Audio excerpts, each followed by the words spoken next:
So I'm trying to locate the chat. I'm not finding the chat anymore. Because I want to see the codes that we just dropped. Try clicking on the chat ribbon if it's showing.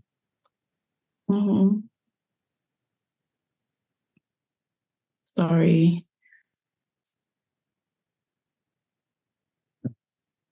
Like the whole meeting, I just disappeared. I know it's still on, but I can't find our meeting.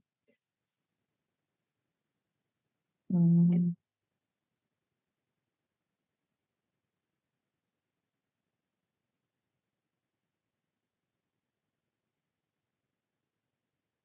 moment.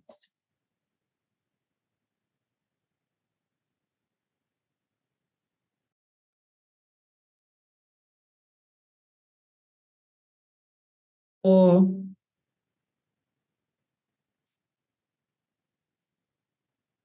Sarah, what you did was you selected the account number, the first name, last name, account balance. Okay.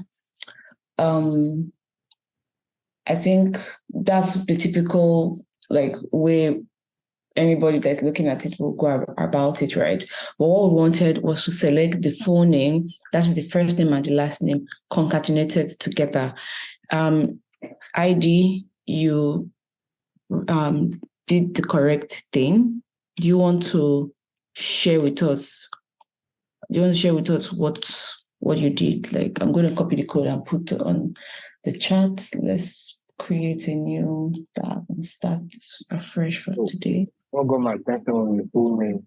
When they know the full name, I just remember you can concatenate. Actually, I didn't realize you can concatenate in SQL. I didn't realize the same principle with Excel. But then I just tried it and it worked. Okay. Yeah. Okay. So exactly, just like we have concatenate in Excel, right?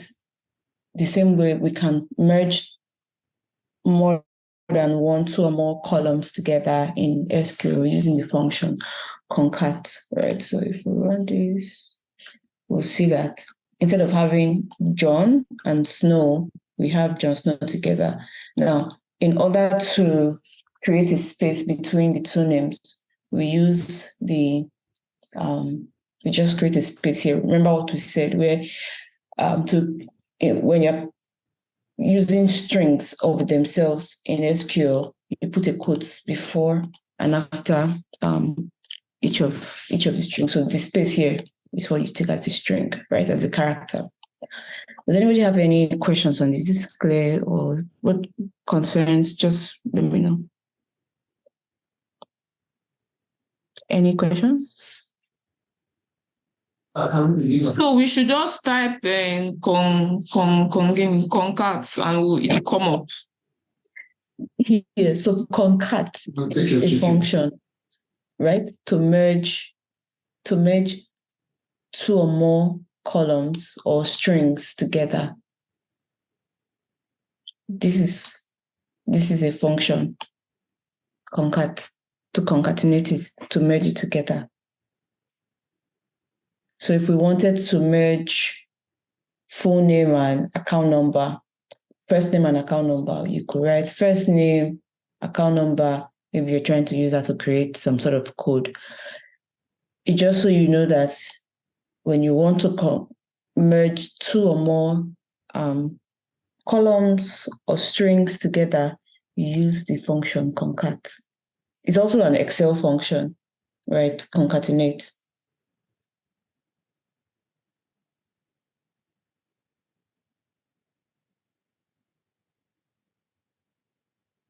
Anybody, those of us that didn't get this right, please let's try it out. This is part of our classwork, right? So just so that we can learn how to use this function. So you can try it out. If you have any errors, you have any concerns, just put this on the chat.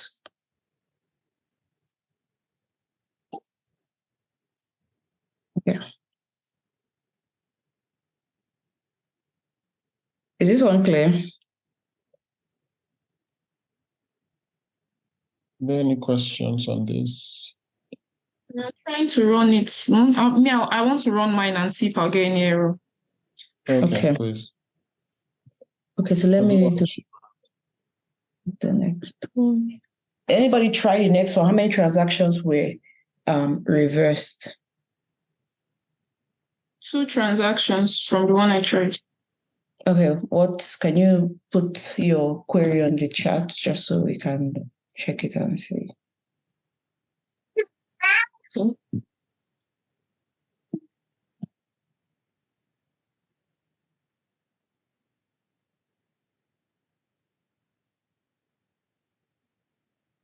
Anybody else? Anybody else try this one?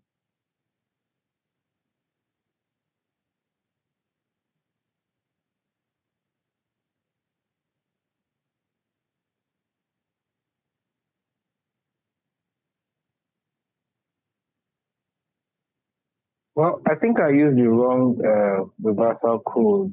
I think my reversal code was to go to 1, and I got 11 transactions. Your reversal code is equal to 1? Yeah, And I 11 think you need transactions. to, yeah. Let me share my inter. I definitely use it. Okay.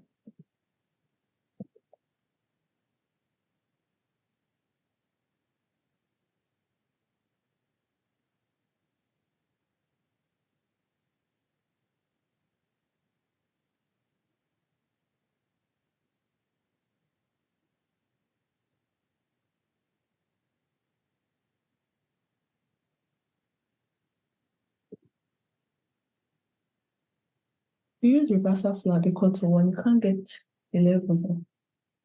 You should still get 2. It's because you're putting reverse flag as, did someone put it as a string? I put it as a string. Oh, I see. Is that Okay. ID? Yeah, that's ID. Okay. Okay, that way the error is. Okay, yeah, it's I need to get it. Yeah. Okay. Yeah. Okay. Yeah, so if you remember, our reversal flag was when we changed, I think it was either an integer or a boolean. So when we use 1 or where we say where it's true, right? Then that should give us 2. Something Okay. interesting just to note here, sorry, Isabel, is that you could use either true or equals to 1 in that Boolean sense, interchangeable, because some people use true, some use 1. Yeah. And then I also wanted to use this in terms of like a business, if this is a business requirement, right? And you say how many transactions were reversed. The business wants to know how many transactions were reversed. They may not necessarily want to have the details. You see, there are some, like, you say, list all the accounts that can do this, but they're looking for like an aggregated data set. So in cases like this, you may just need to give an aggregate, right? So, sorry, you don't need this guy. If you're asked, so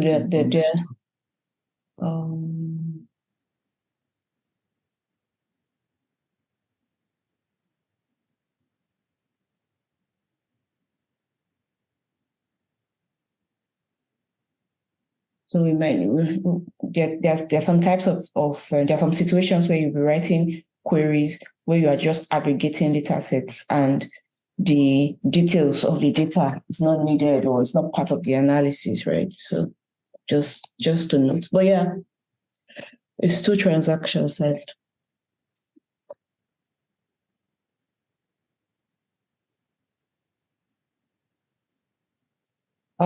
So if we are okay with that, then we can move to the class for today.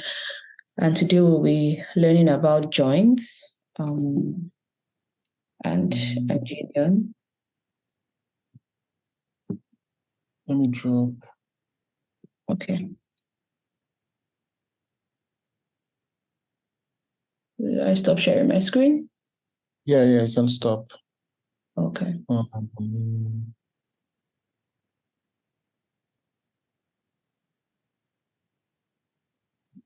Hi, Mahitabel. Hi, I just posted what I did on the chat and I'm wondering why it's wrong. I added the account number. I did it earlier. I was just waiting. I just saw what you did and I'm wondering why is mine wrong.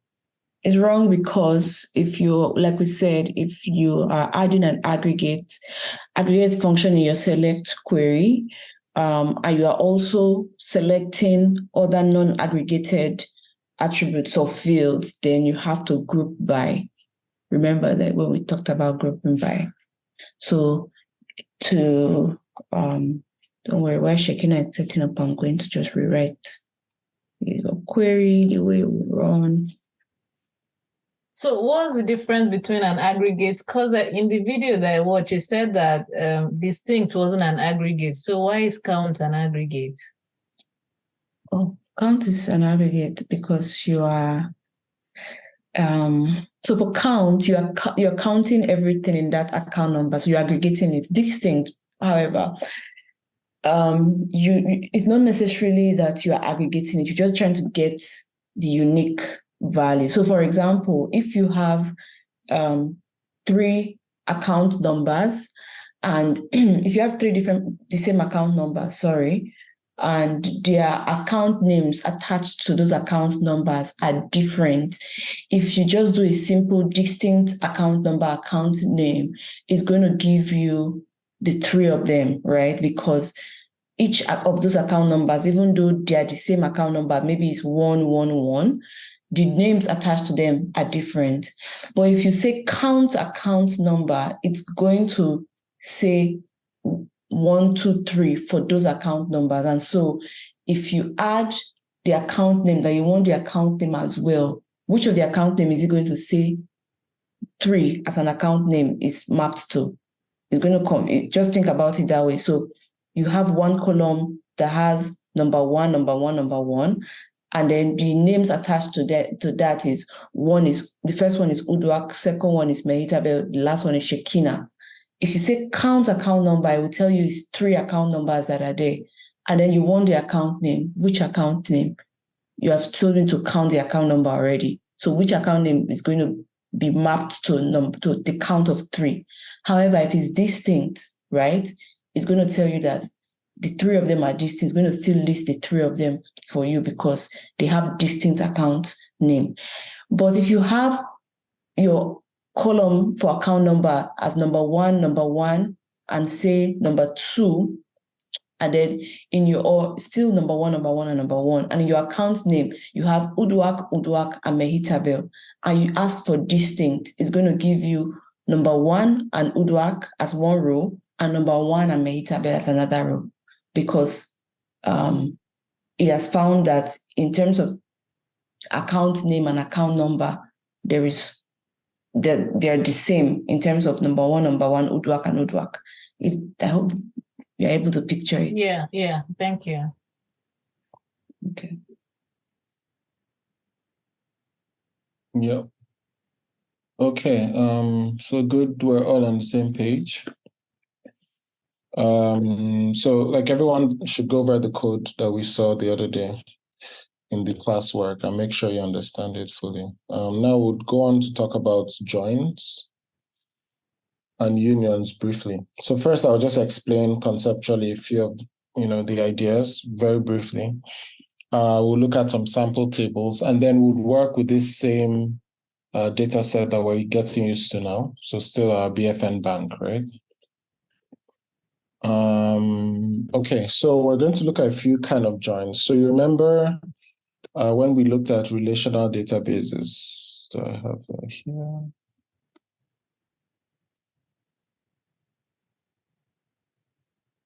So you remember our picture on relational databases and how Actually, hold on, let me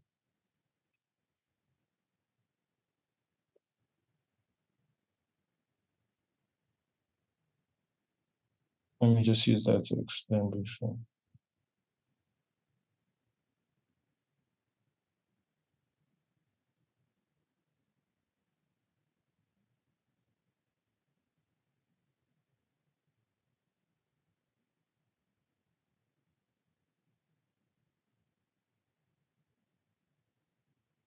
Right.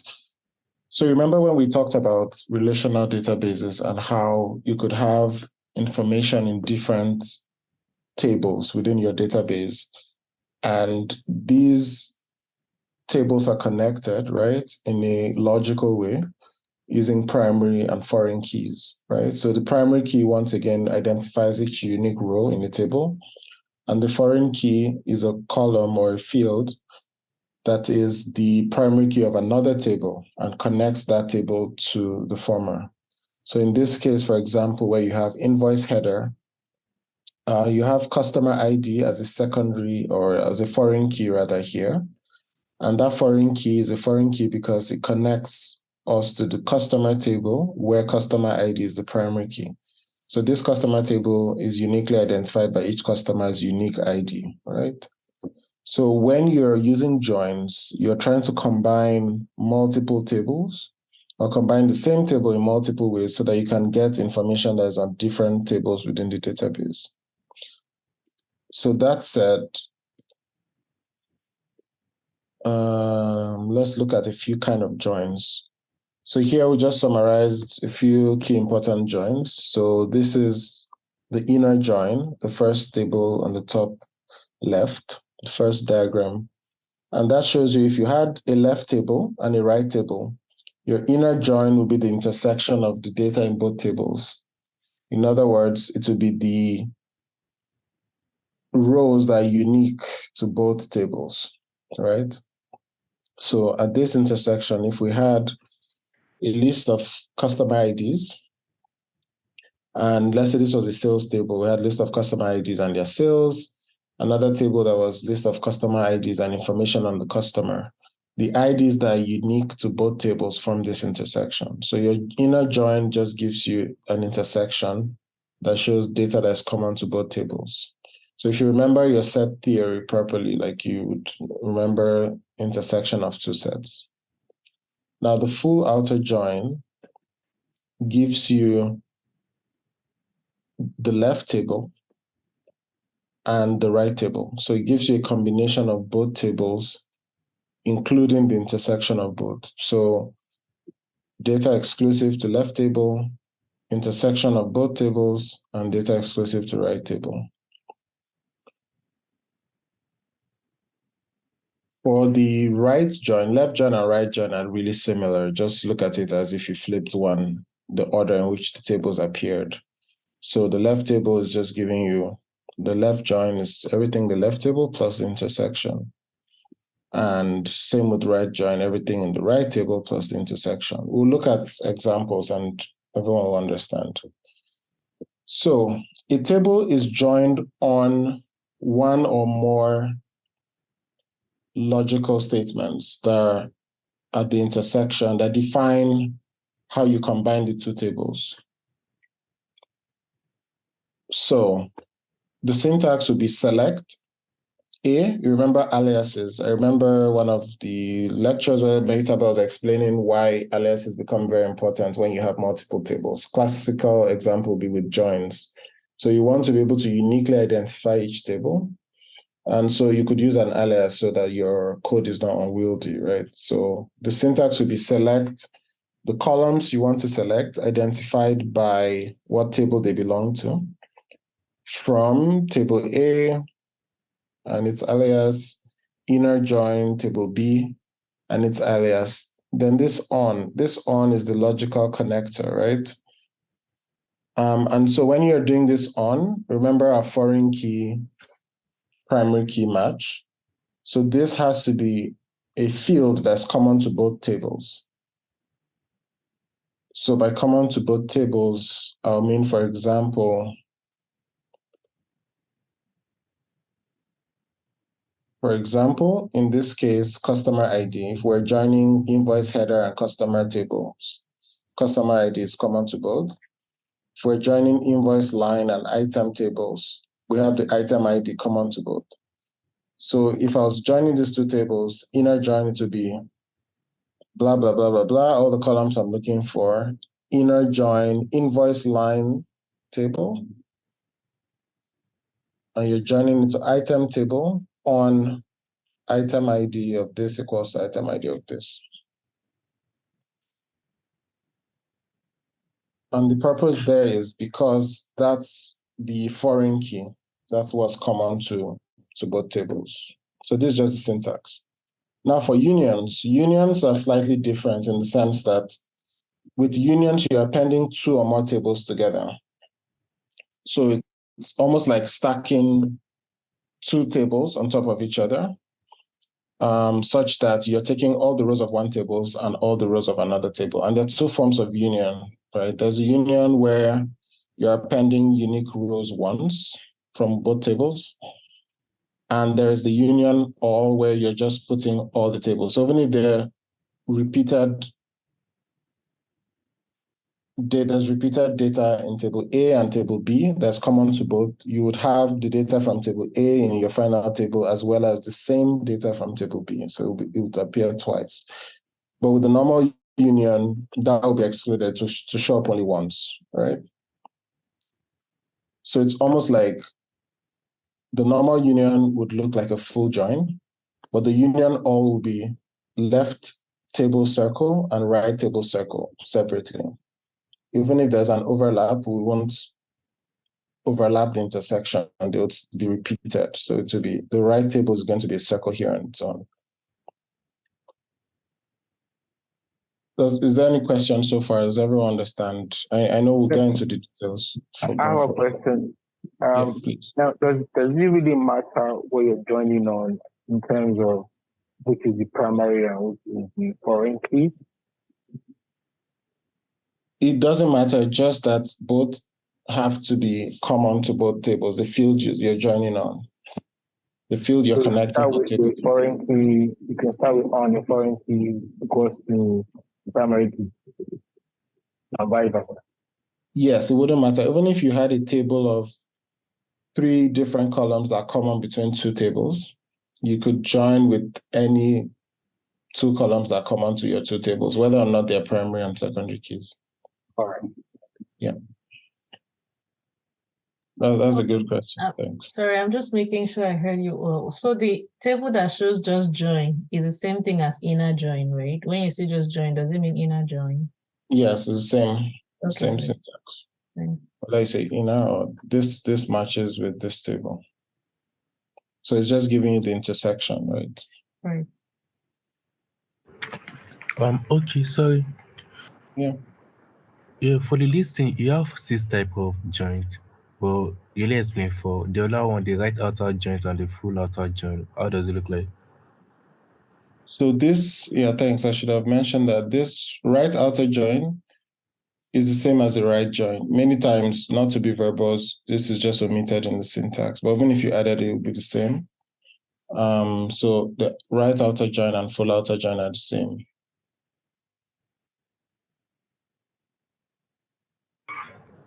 Okay. So we'll look at an example in the next slide. Just like we've just talked, about the theory. Now we'd just go through these tables and answer the questions. So the first question here, the question is asked that requires information from both tables. So it says, get the list of all items in table 1 and their corresponding item codes. Now, if you look at table 1, we don't have item codes in table 1. We just have items. So what's the primary key of table 1? Who can guess? It's obvious. ID. Good. So ID is the primary key here. And what's the foreign key? It's a trick question. ID again. Great. Because ID, these 2 key tables have the same primary key. So it both links to another table and is also the primary key for this table. So if we're connecting these two tables, the column that is common to both is ID, right? So in this case, it says get the list of all items in table 1. So all it wants is the items in table 1. So the IDs we expect are 1, 2, 3, 4, and 5. Now, if you look at table 2, we have some extra. We have ID 6, we have 7 that are not in table 1, right? But the question says get list of all items in table 1. So we're going to be joining this and this. So what kind of join are we going to be using? We want the list of all items in table 1. So I'll just scroll back up to this picture and give us a minute to think about it. We want all the items in table 1 and their corresponding item codes. It's a full join. Okay, so someone said a full join. Does anyone else want to try? Inner join. Left join. Okay, someone said left join.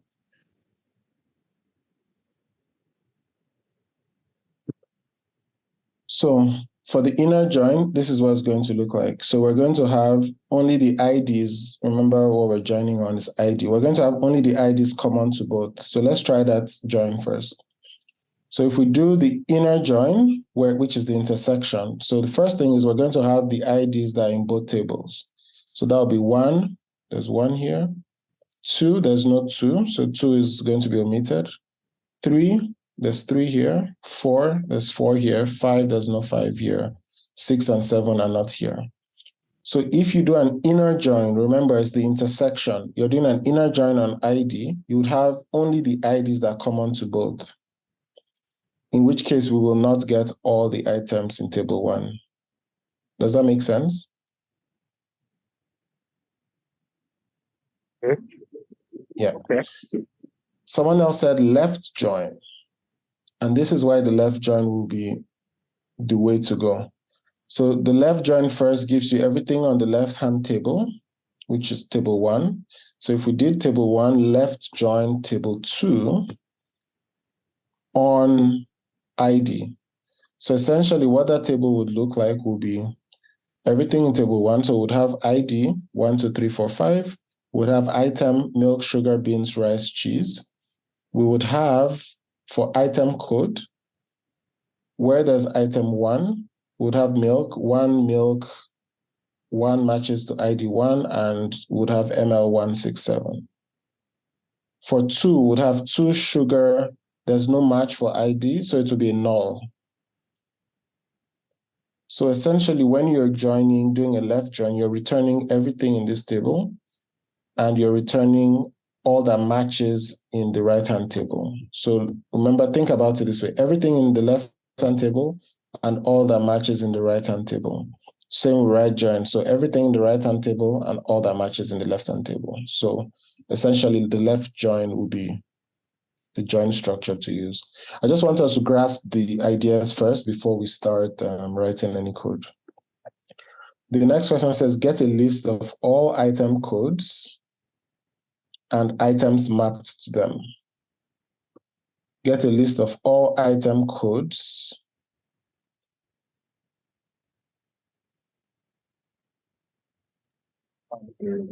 right. Mahitaba is saying put in some things in the query, so in the chat. So if you have questions too, you could put them there or just unmute and ask me as well. Indeed. So to return a null. So what you're going to have is ID1, ID2, ID3, ID4, ID5 is just in the match under item code. You'd have ML167, null, BN224, RC543, and a null because there's no match for ID5. So for the second question, back to the second question, what we have here is a list of all item codes. So this time we want all item codes and the items mapped to them. So what kind of join are we going to use?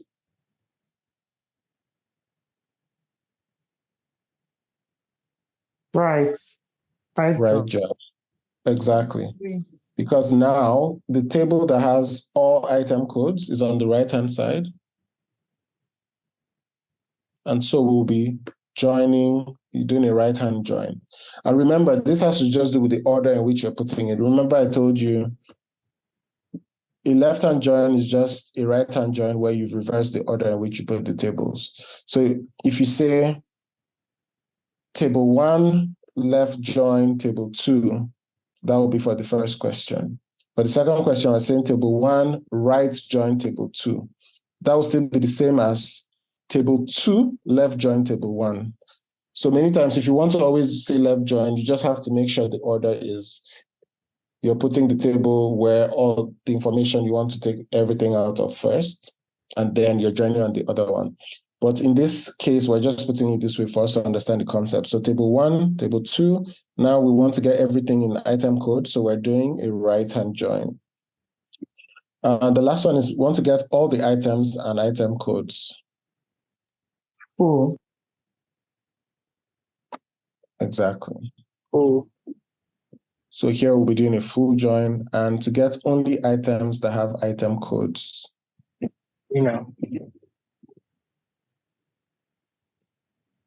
So are we all following? Not to go too fast. So do we all understand the get all the items and item codes?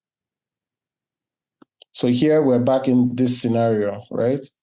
A full join where we're saying, give us table 1, full join table 2. We want everything. So we want ID 1, milk, ML167. So there'll be 3 columns, right? There'll be ID, there'll be item, there'll be item code. We'd have table 1, milk, ML167. For the second one, we'll have table 2, sugar. There's no sugar here, so it'll be a null. We'd have table 3, beans, BN224. Table 4, rice, RC543. Table 5, cheese, null, because there's no 5 here. Table 6, null, FL096. So now there's under table 6, there's an ID called table 6. There's no item for table 6 because there's no table 6 ID. There's no ID 6, ID here.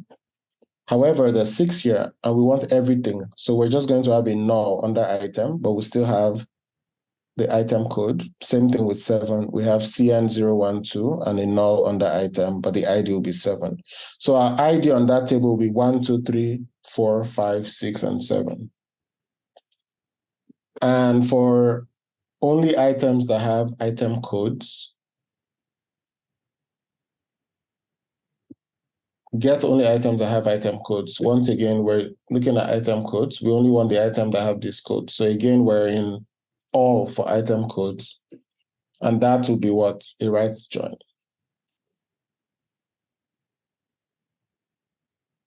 But then the question says get items. Only so items that have item code. Yeah, so if it's a null, then there's no item essentially. So you have to think about it a step further. So if we wanted all item codes, it will be a right-hand join. But the question wants items that have item codes. So we want to have both the item and the item code. So if you just get the item code, sorry, go ahead. So that would be inner, right? Yeah, that would be an inner join. But I just wanted to us to understand that if we just said we want all the item codes, right, then we'll be back to the second case where we did a right join. But because it says we want to get items that have item codes, so we need both the item and the item code, and we'll be doing an inner join. So that table will have what? 1, milk, and ML167. If we choose to add it, it will not have 2 because there's no item code. It will have 3 and it will have 4, and that's all it will have, right? Okay, so this is just to make sure we understand high level how joins work. So now let's go and play around in our code a bit. So we'll do things on joins today. Then I'll introduce the homework, the SQL assignment, and we can take that away.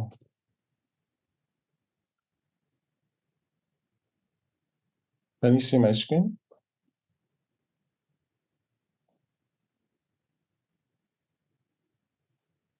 Yes. Okay.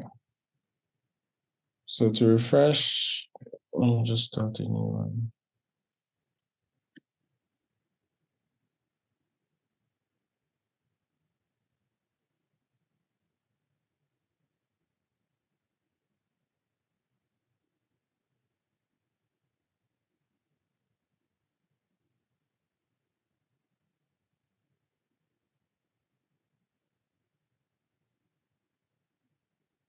So remember how the transaction table is. We have account number, we have transaction date, and we have trans type, we have transaction amount, reverse flag, and we have transaction status. And for our accounts table, sorry, checking. I also just dropped the customers' emails and others CSV files in case we want to use those to for the joins. right. Yeah, we can create, so that'll be Classroom. Yeah, we can just create another database. So check, there are some CSVs in the chat. You can download those. So I can jump and show us the joins using our big tables, or we can use the smaller ones as well, just to test them out. So just download the CSVs, and yeah, let's do that.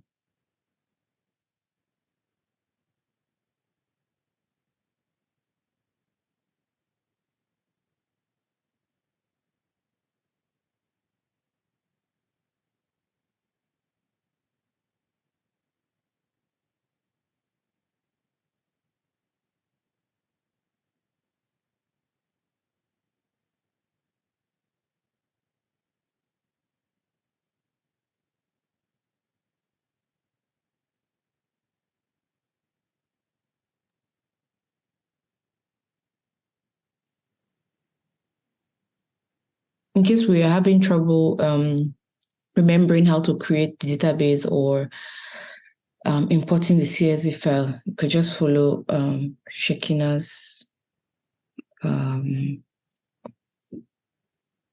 screen as he does it. So have you created, everyone should create a database called Classroom. Then download the database, the CSV files from the chat. Then you can go to your table data import wizard. So there are 3 CSVs: emails, orders,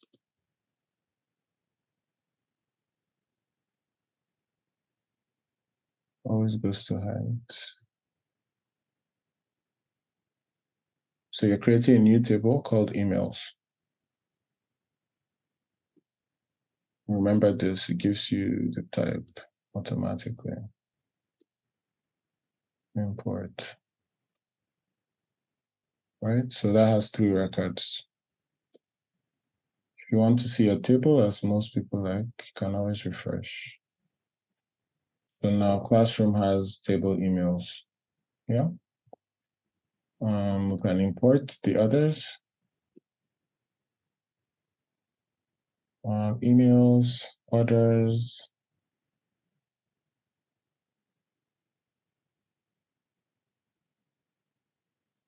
Let's correct this.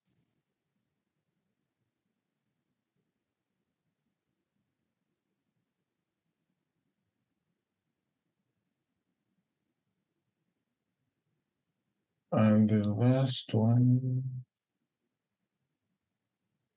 customers.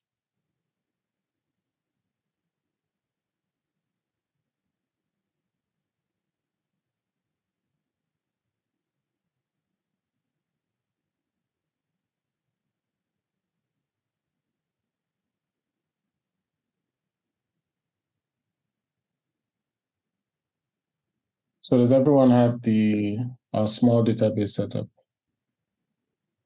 Hi, Shekinah. Yeah. Please, when trying to import the CSV files, I'm on tables, but I just lost track on how to pull it up to my. So you've created classrooms, right? Classroom. No, I'm just creating up of any table I have on my SQL. Sorry, I didn't get that. I'm just creating. Okay, create a database. Okay. Create a database. Can you just show me how to start? From where? Okay, from there. Yeah, just run the code. Right, create database classroom. Neutral. Okay.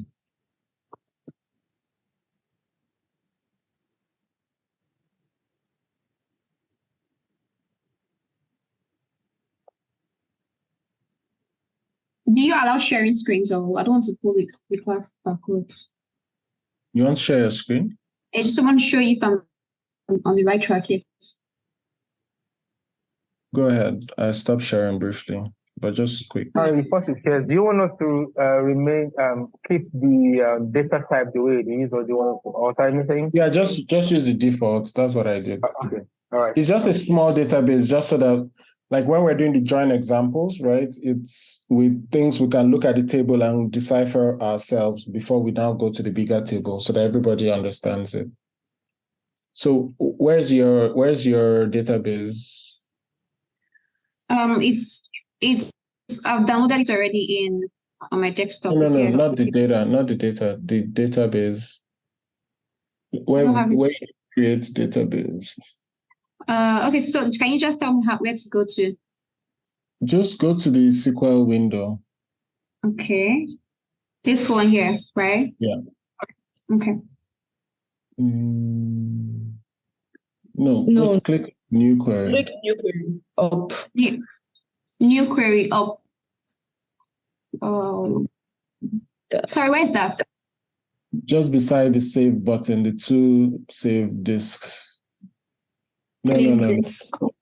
Under table design. Under table design. Okay. On that table design, am I going to the am I going up here where my code Yeah, you're in the right place. Just Exactly where you are. slow down. Just down it. Under You have the next line, right under it. Look at new query beside it. Okay. Thank you. Okay. Create table. And then type create database. Create database. Classroom. Semicolon. And answer. The semicolon. So and run. Run. Yeah. Okay, run can be answer, right? Or execute this one.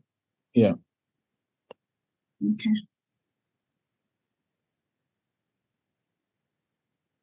All right. Then So how do I refresh. import? This is SSMS you created. You're using, right? This. Yes.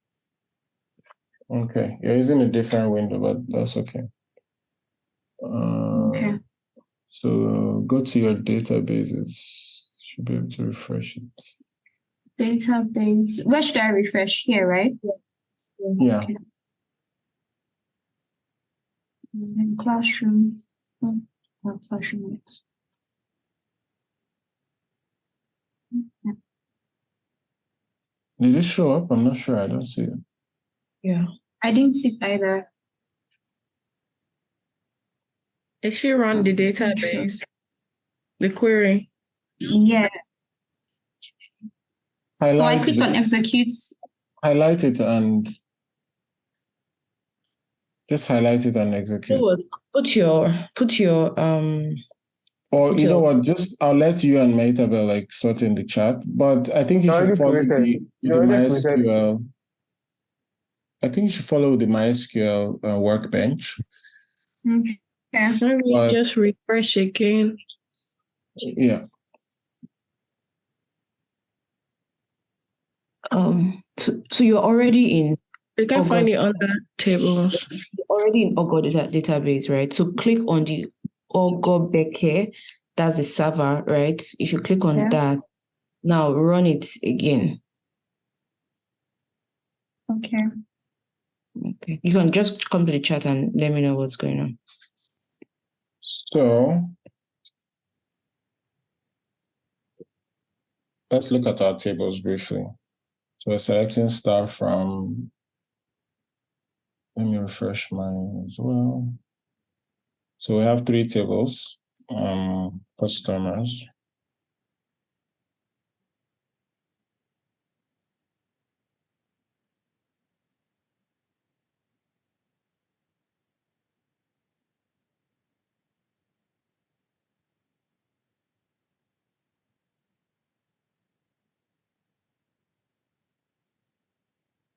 So we have 5 customers in this table. I just want us to try and map what the tables look like in terms of like what primary key connects to what secondary key, right? So we have customers and their emails and their orders, right?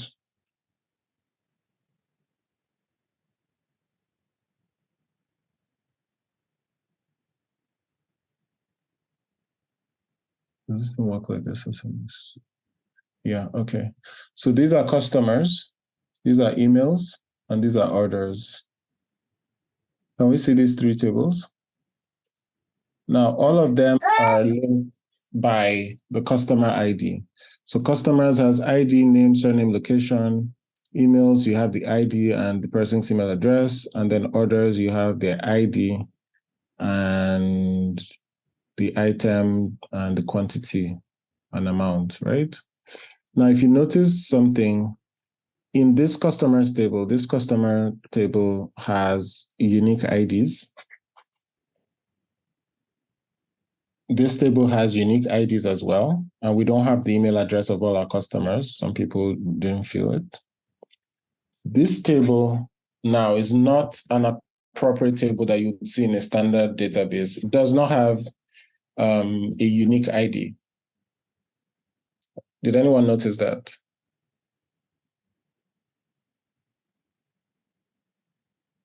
So essentially what it has is it has the transactions of each person, right?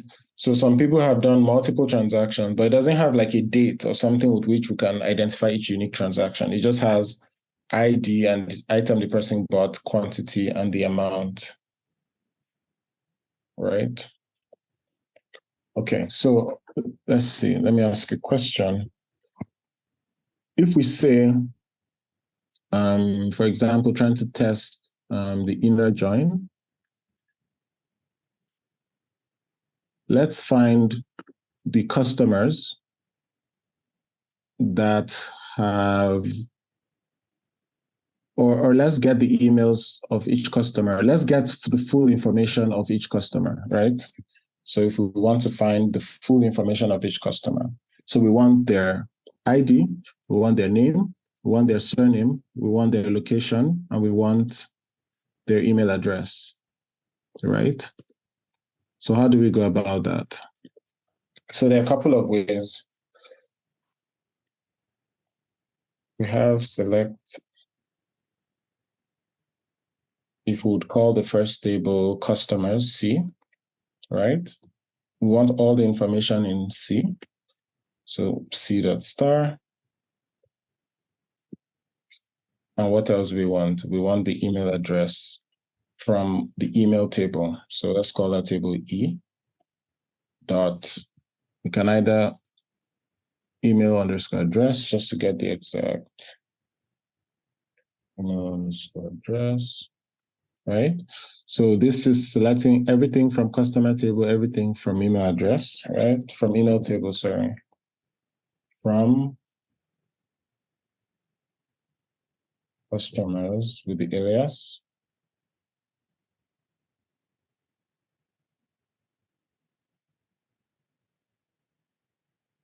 So what are we doing to get that? Remember, we want information on all the customers. What kind of join would that be? Left, okay. In this case, this is our reference table. This has all our customers. Some customers have entered the email address, but we don't have customer email addresses for which we do not have the customers because this is our customer table. So we're left joining the email table to the customer table, right? So join email. I'll call that table E. And we're joining on what? What are we joining on? On C.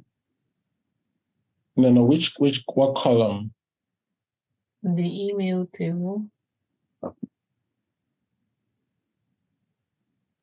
On the ID. Exactly. Remember, you always have to join on a column that's common to both tables, because that is what is the link between the data on both sides, right? So we're saying where or on C dot ID is equals to, I'm waiting for you guys to complete C.ID. That means the column, the field, ID field in the customer table, and what field in the email table are we joining to? So E.ID as well. Exactly. So do we see what we've done? So you have select everything in the customer table and the email addresses from customers, and you're left joining emails table, which is E, and you're joining on where? On the ID.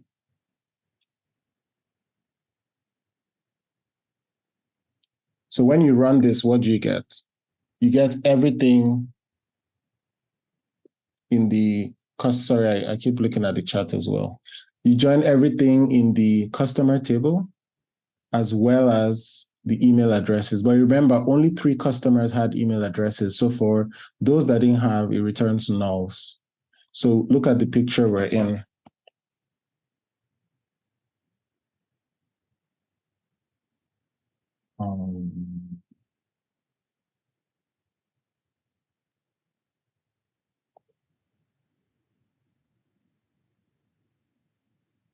My class notes have disappeared. You had the class note, just scroll down. No, I wasn't. I just had to bring it. That's a different PowerPoint, but this is the scenario we're in, right? Left join. So everything on that first table, and then connecting it with ID to get the emails where there is an intersection on ID. So for the emails that do not have, the IDs that don't have emails are not present in the email table, those are excluded and they return nulls. Does that make sense? So I have a question. Please, go ahead. If it's selecting all from customers, and then you're also joining, left joining, because your syntax is select all from customers and email. So I suppose that would give you everything in the first place. Yeah. And then you now join on email. Isn't that So that again, we're joining on ID. So I've run all the results again. Remember, look at what your customer table looks like, right? And look at what your email table looks like. Mm-hmm. Now, this customer table has customers 1 to 5. This email table, not all customers have emails, 1, 2, and 4. So 3 and 5 do not have emails. Mm-hmm. What this is returning is select. So ideally, like if I'm writing in long form, the way this query should be written will be c.id, right? c.name, c.surname, and c.location. You see? Mm-hmm. So it's going to be, you want the ID, you want the name, you want the surname, you want the location. All these, this is exactly the customer table. Can you see? So all we're adding is the email address. So that's why it's a left join. So all of the table on the left, and then left join on email address to return the IDs that have email addresses are returned. So those that don't have are nulls. Does that make sense now? Okay. If it's not clear, you can still ask. What you use It's not very clear for me. Please, you just take it again. Will not bring, okay, maybe is it because the data set is small? Is that why? Because if you use a full joint, it still give you the same thing, right? But this is not a full join, this is a left join. Yeah, I know. If you use a full joint, it will still give you the same result, suppose. Yes, because essentially, this emails is a subset of this. Like all the customers in this table are also in this table. So it's essentially the same thing. Do you understand? If you had some IDs here, let's say you had 7 and 8. Yeah. Then Okay. those will be in the full outer join, but not in the left join. But because everything in the emails table, remember, is a pool of customers. Someone becomes a customer, then they choose to give their email or not, right? So every customer has an email. Every email address belongs to a customer, but not every customer has an email address that they submitted. So that's why it's the same thing. But I just need to understand like how we get to this result, like whether or not something else gives the same result, but just understand this flow. Then we'll see some other cases. Okay, someone else said they didn't understand, right? So remember, this thing keeps disappearing. Right, so we did a left join, right? Table customer was our left table. So you can see all the elements, all the IDs in the left table are present, right? But we want to get people's email addresses as well. Just think about it like what you're getting out of the tables. Like you're trying to get all the customer information, so all the customer details and their email addresses. Now, this table has all the customer details like ID, name, surname, location. So we're querying that table, customers, right? But we want to get as well. So for each customer, I want to get ID is 1. His name is John. His surname is Billy, lives in London. And then I want to get John's email address. So now I'm trying to come to the table that has email addresses. Now, I want to pull an email address from here. How do I know it's John's email address? I have to look at the ID that is common to both. This table has this email address for the customer whose ID is 1. This email address for the customer whose ID is 2. This is email address for the customer whose ID is 4. Now I'm looking for John's email address. John's ID is 1. With this ID, I know I can join on this ID so that I can get the email address for John, which is what we're doing here. So you join on c.id. So the ID in the customer table must be the same ID in that email table. And then you pick the email address from the email table and combine all these into one table. So it now gives you this. So for John, we now have ID 1. His name is John. His surname is Billy, lives in London, and this is his email address. Now, while you're doing that, there are only 3 email addresses here. So there are some IDs for which there's no email address. But we still want the other information of those people. It's just that when it comes to email address, they'll be blank because they don't have an email address. And that's why we're doing a left join. So you want all the customer information, including their email addresses. So for those that have, you want to return the email address that matches their ID. And for those that don't have it, to return a null, which is what we have here. Does that make sense now? Yes, thank you. Okay, no problem. Right. So once again, look at your 3 tables.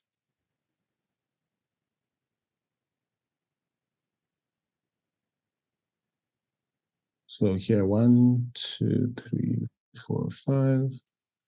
1, 2, 3, 4. And these are customers.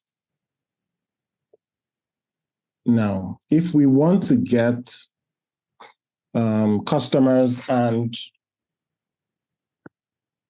let's say we want to get everybody's transactions and the name of the people that made these purchases, or let's say the location. Okay, so here's the question for this one. This table has all the orders, right? We want to know where the people that made these orders live. right?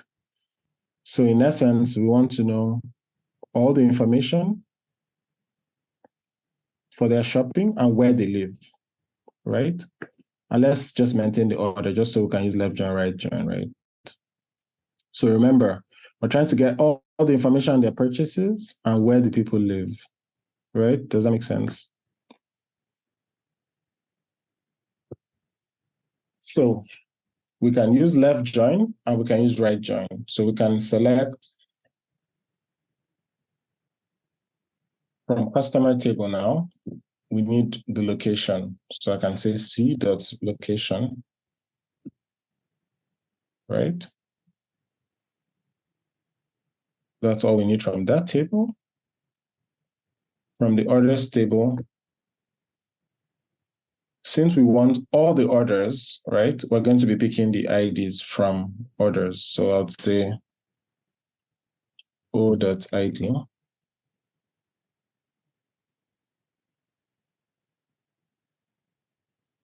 If you have questions, further questions, feel free to ask Nahitaban in the chat, right? So we want order.id, what's the next thing? Item. We want o.quantity. We want how much they bought. QTY. We want let's say amount. And we also want the location, right?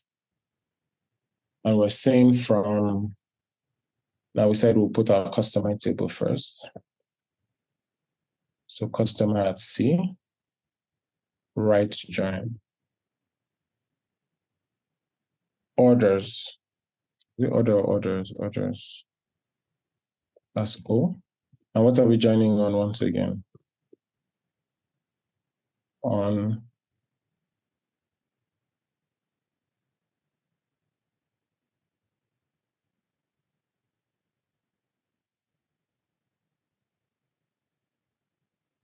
are we coding along? Oops.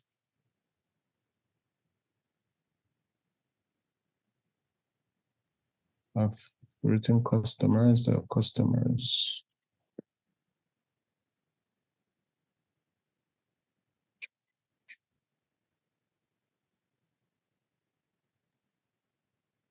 How about the alias for order?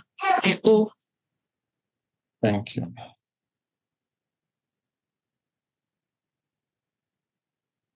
Remind me. Okay, there you go. So can we see? Let me just run it with the tables again.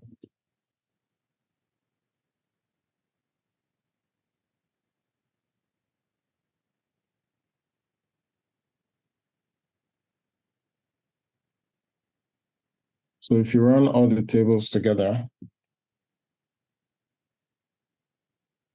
I just want to have multiple results, right? So this is the customer table, this is the orders table, and this is your result.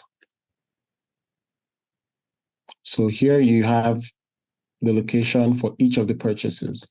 So if in your analysis, for example, they were asking you, what is this, like what locations, what are the top 2 locations based on that have the highest number of orders, right? We can easily just add location to our order table and then do whatever we wanted to do as an analysis on this table. Does that make sense? So this is just the same as this case, but we use right joins, right? Does anyone have any questions? Okay, I have a question. Please. So why are we selecting from customers? Is it because we want to bring in location? Is that the logic? Yes, that's exactly why. Yeah. That's exactly why. I think I'm understanding now. Okay. Okay. Sounds good. So this is how, like, this just helps you combine tables right? So that you can get the data. You can still further join this table if you wanted. You can join email tables. You can have multiple joins, right? So if we're doing from this, right, join this, we can still add another table, and just and so on. So the point here is just to know that the reason why you're joining is to combine multiple different tables. Let's do a case with the intersection. Let me run our 3 tables again.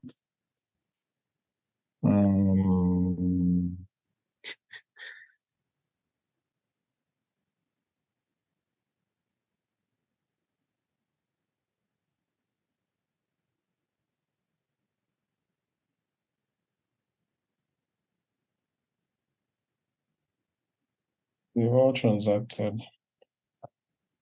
So if we want the transaction of customers, we're doing an email campaign, right? And we want the transaction of customers that have an email address and have made a purchase. Let me say that again. Now we want to do an email address, an email campaign, right? We want to do some marketing campaign. Remember, we have just a table with email addresses here. These are all the email addresses we have. This has orders. These are all the transactions we have. And we want to reach out to customers that have made a transaction. So they have to be in the orders table. And we have their email addresses, right? In which case, we just want the names of those customers and their email addresses, right? So we can say select. For the email address, it can be star, since it has just one, or we can do the right thing and say we want, so e.id. So we want the ID of the email address table. E.email address.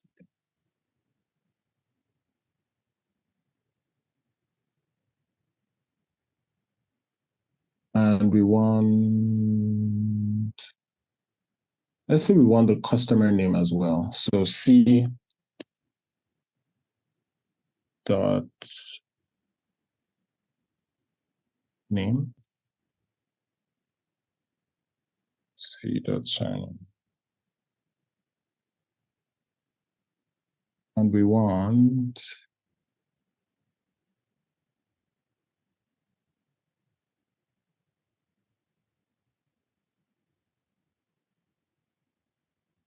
let's say we don't want to pick anything from here even.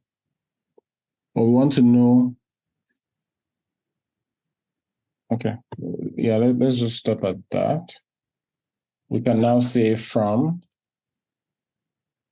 email stable E, right? Join, which would be an inner join. For the name and address, we need customer.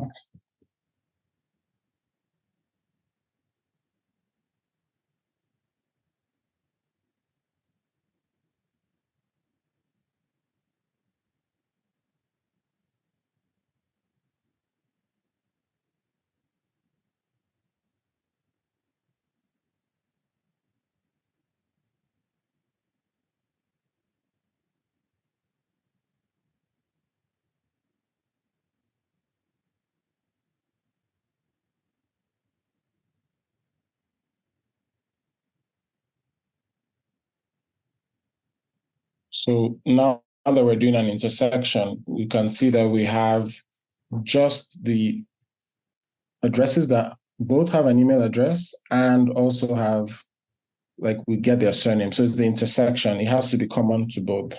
Does that make sense?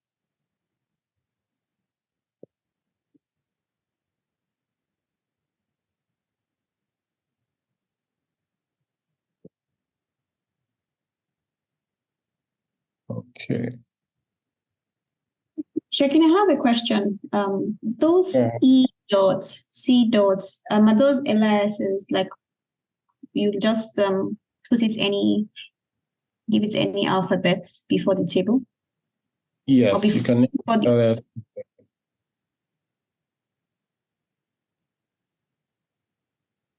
Hello?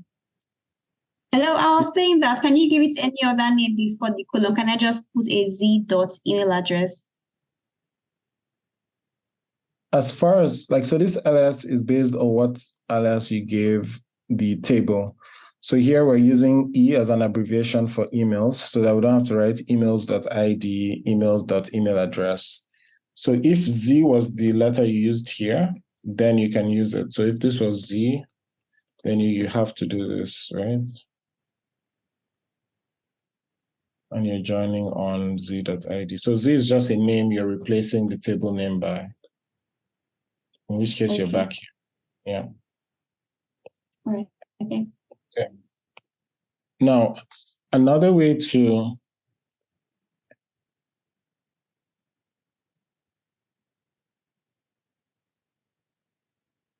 this join. Another way to do this will be to use a where, right?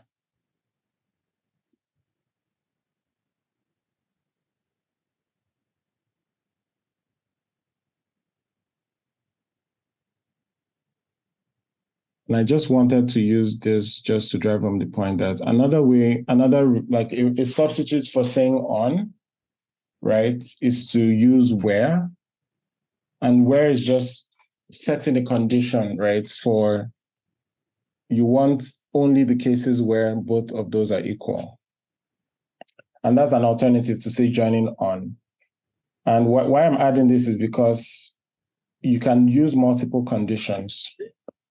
So let's go back to what our tables are. Let me just show us something quick. So these are the three tables, right? So right here, we did an inner join of emails and customers, right? What if we want all the customers that we had before our customer ID got to 2? If we had dates, we could have used dates, right?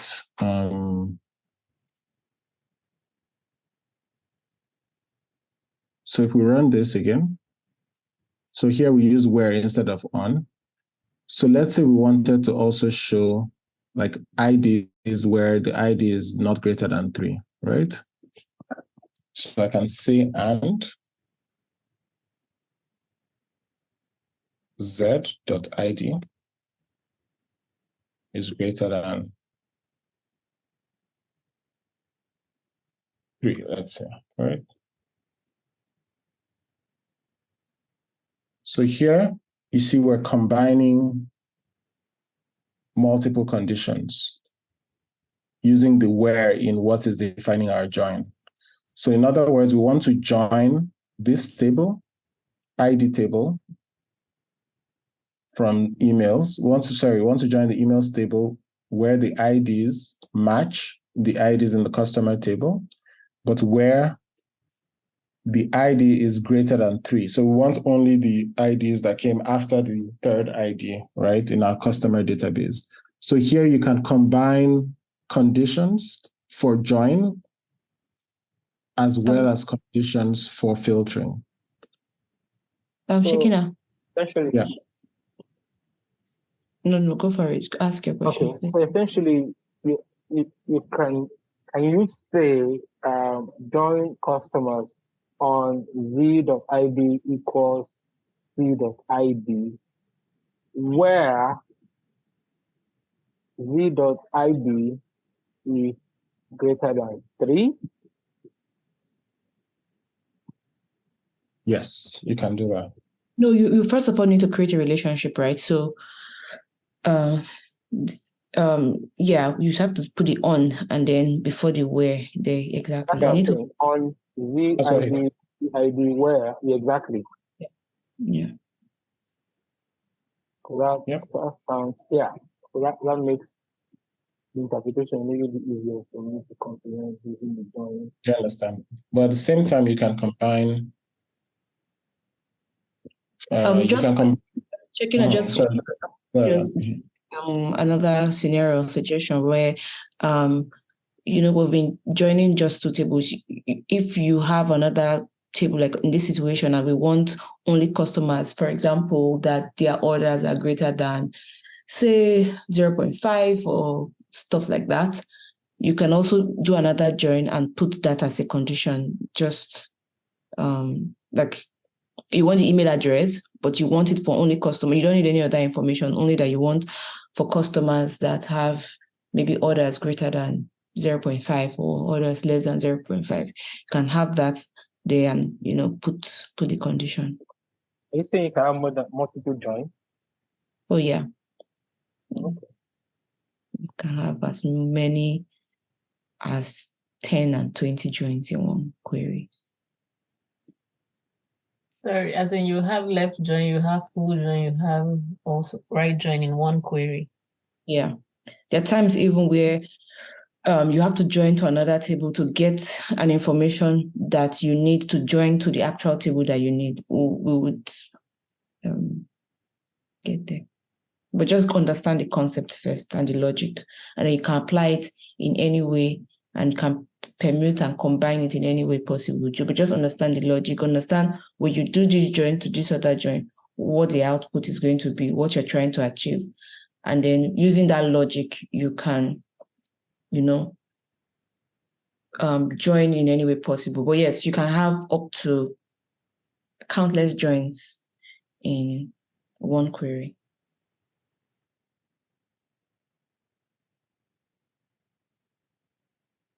So here we're filtering out. Okay, I think I should add the amount just so we see it. Still the same thing though, but so that amount.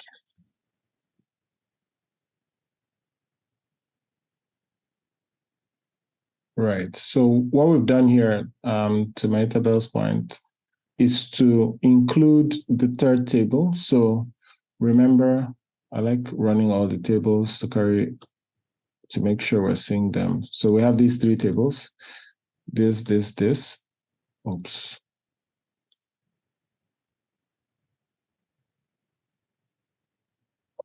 So what we're doing now is we want to join all tables and then filter out the tables where the amount is less than 0.5. We want to take those out. So we want where the amount is greater than 0.5 only, right?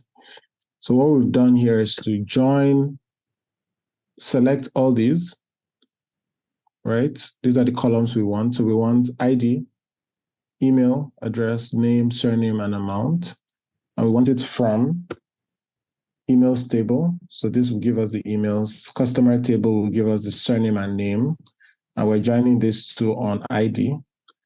And we're joining that result to orders table. And we're joining that as well on ZID is equals to OID, so orders once more. And then we're filtering where amount is greater than 0.5, right? So when you run all of this, you have this. So you see the amounts match the condition, and we're able to pull in ID, item, quantity, amount, location. Oh, sorry. Surname and amount. I was reading the wrong one. Can you put this insight in the chat? I want you guys to type it. If not, you're not. If not, you won't remember. Hi, so sorry, back to the previous example where we changed like on to where, and we said orders greater than 3. No, customer ID greater than 3. So if I decide to, sorry? Go ahead. So if I decide on the one where we use on customer ID equals to order ID, and I said, and customer ID is greater than 3, why is it giving me a different answer than where I use where? Sorry, say that again. So the previous example where we changed, we've been using on CID equals OID since, and then we said we can also use where. Mm-hmm. Why is it that when I use on and I use the and CID is greater than 3, I get a different answer? You know what? I'll just post it in the chat. I'll just replace it. I know what you're saying. Did you said this? And what? And CID is greater than 3. Okay, C.ID. Yeah, C.ID, sorry.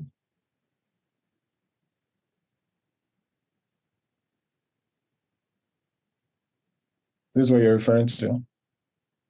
Yeah, even though Same that's answer not we what I got. think. Oh, sorry, I've seen my mistake. There's one is right join and the other one is inner join. Yeah, Sorry. this is inner join. Yeah, okay, Okay. all right. No worries.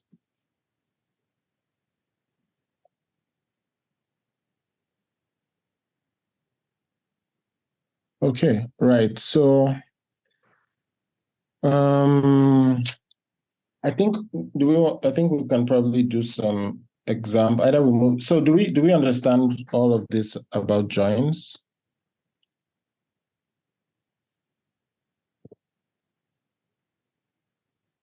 We would have more examples, and let me look at the homework and probably discuss that briefly.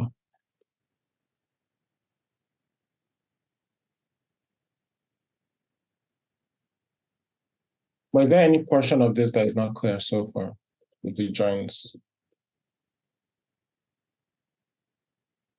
You can actually go back to our BFM bank and look for some other interesting examples.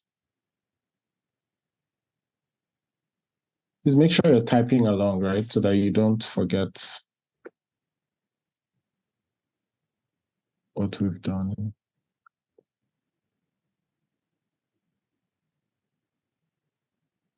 So remember, you can always layer on you can do multiple joins, and you can always layer on different conditions, right? So same way we can say where the amount is greater than 0.5 and the quantity.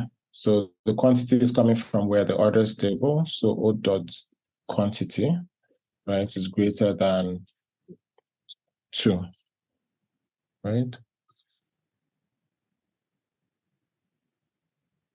So there's only one case. And this case had the quantity greater than. You can trust me on it, or I can add it to the list of columns we're pulling out. So you see the quantity here is 5, right? So in the same vein, we can use our group by. We can also aggregate. So if we take out those filters, look at where I'm running from here to here, right? Just to have the whole table. So we have all of this. You can see we have some repeated IDs, right? So let's say we want to group by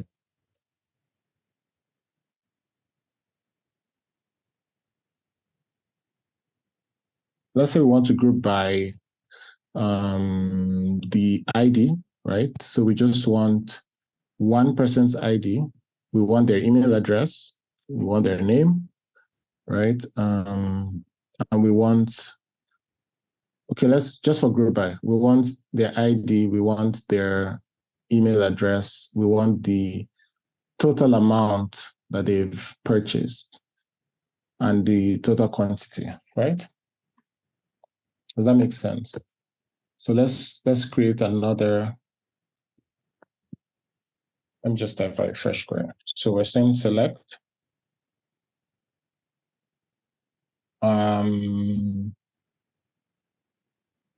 ID.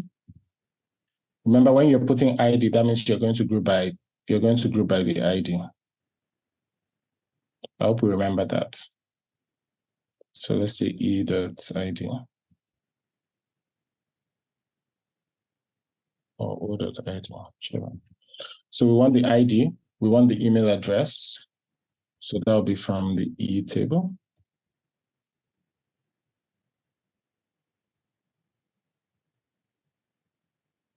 We want, let's say this amount, right, is the amount they're spending on each item, right? So if we want to add it up, it's going to be what? Sum of amount. Amount is from the orders table. So O dot amount, right? We want sum of quantities, regardless of what item it is. So once again, O dot QTY, right? So from, now what tables are we combining? We're combining orders as O.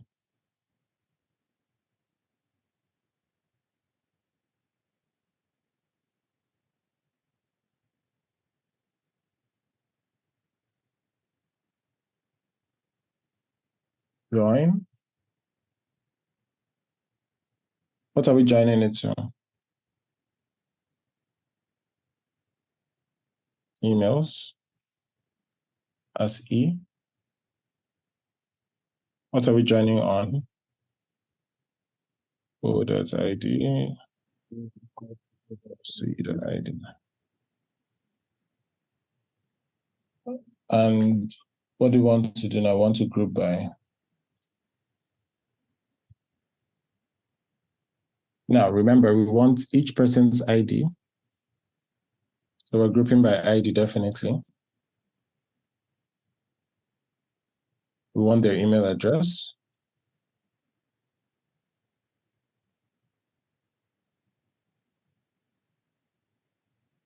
And then we're getting the sum of the amount they've spent and the sum of the quantity they've spent.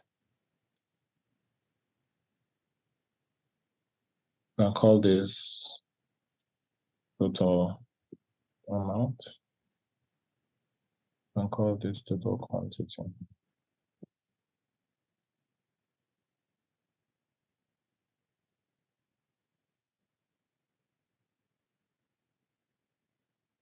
So does that make sense?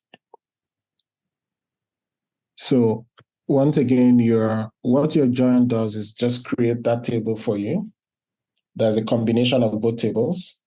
And you can always use your own tables, like your own other aggregate functions on that table, right? So that's why I ran only from here just to show you that combined table, right? And then now we want to get each ID. So we're aggregating. We want to get the total amount that person has spent. So for John, we want John's email address. We want the total amount he has spent, which would be the sum of these two amounts. And we want the total quantity he has spent on. And so that's just a group by using our aggregate function sum. So once you understand the concept of like combining tables with your joins, you can always layer on top of that all the other things you already know, right? Is that clear? And do everyone understand that little thing we did? No, not really. No? I mean, it makes sense to look at it, but I'm not sure I can explain it. Okay, but do you have the code and have you run it? Just so I can make sure you're looking. Let me run it. Yeah, run it in case there's a... Why? What's the error message? You have an error. Check the manual that corresponds. I probably miss. Please let everyone make sure like they're coding along and running, right? Just so that if there are any issues, I need everyone to be on the same page to have understood this, because this is really important to a lot that we'll build on. So I think my main issue is with this group by. When we group by, does it have to be with the ID? Like, how do you select? How do you know what to group by? Okay, that's a great question. That's why I ran the underlying table first, right? So this table has all the IDs and is joined in the same way, right? So we have all the IDs, all the names, all the emails and whatever, right? So now imagine you're trying to generate a table where the business question is, how much has every customer, what's the total amount every customer has spent based on the data we have? How many items have they bought? So you want a sum of all the amounts each customer has spent, so to sum of amounts, and the total number of things they've bought, so sum of quantity. Now, the aggregate here is just specifying at what level you're combining. So now you're combining at the ID level. So you want one row for each customer because you want to get the total, all of what John has spent, you're summing. So all of it is going to you're just going to have one John. So one ID, that's one. So you're not using an aggregate function for ID because you have multiple IDs here. So you just, anything you're not using an aggregate function on, you have to specify in your group by. Because what it's doing is like, it's combining all the IDs that are one into one row. So this is one. If you had 10 ones here, you're still going to have one unique ID returned. So that ID stands for a particular customer. So you're aggregating at the level of ID. You're also aggregating at the level of email address. Think about it this way. If you had email address here and you're not aggregating at email address, which of the two entries in terms of the data is the compiler going to pick? You can't know, right? Because this is John, this is John.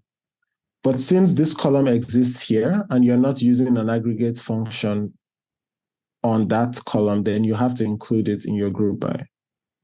Do you understand? If we do not add this, for example, right?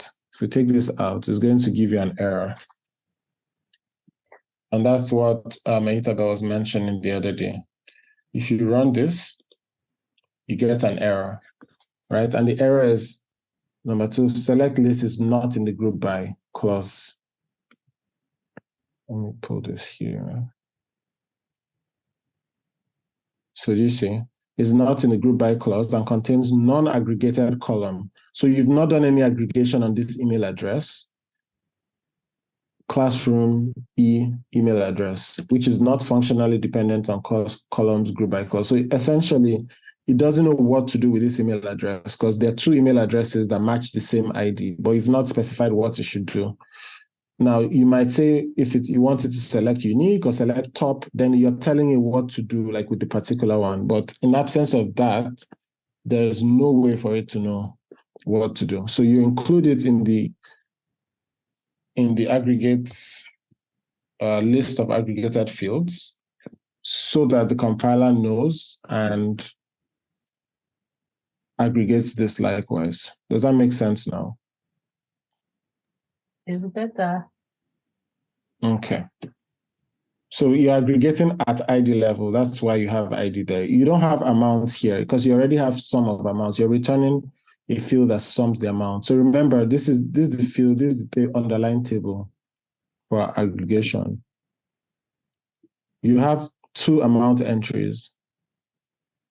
You're doing a sum. If we wanted the maximum, for example, of these 2, we can also use that in our function. We can say max. So if you want each customer and their max order, their maximum order amount, you just be doing this. So you see, instead of having the sum, it's giving you 0.45. So it's just giving the biggest. Max is not an aggregation, so that doesn't matter. No, it doesn't matter. But is it? So think about it this way. I've run this underlying table. You're aggregating IDs. So you're combining all these IDs into one. You need to tell SQL what to do with all the duplicate entries for each of the other columns that you're not aggregating. Right. Do you understand? Yeah. So if you're aggregating ID and email address, these are the same, right? So this will be coalesced into one thing. So it's John is John, like is one John, is one email address John has. John has one name, John has one surname. But John has 2 amounts. He has purchased twice, different amounts. Yes, even if it's the same amount, it doesn't matter, but there's 2 entries. There's 2 data points for quantity. So you need to tell SQL what to do with it. You're trying to coalesce into one. So here that there's 2 entries, what do I do? So you're saying pick the max. So it's going to give you 0.45 for John. Here you're saying pick the sum. So it's going to give you 3. It's going to add the 2 quantities. So you need to specify when you're aggregating, when you're grouping, you need to specify what happens to your duplicate entries. Think about it that way, it helps, right? Okay. So you have to put sum, you have to put max. That's why I ran this table on that. So all our compilation is happening on this table, or aggregation rather. So when you run this again, remember, so pick one ID and remember it. So John had 0.22 and 0.45. When you combine this and run, look at what it gives you. It gives you the maximum. If we change this to mean,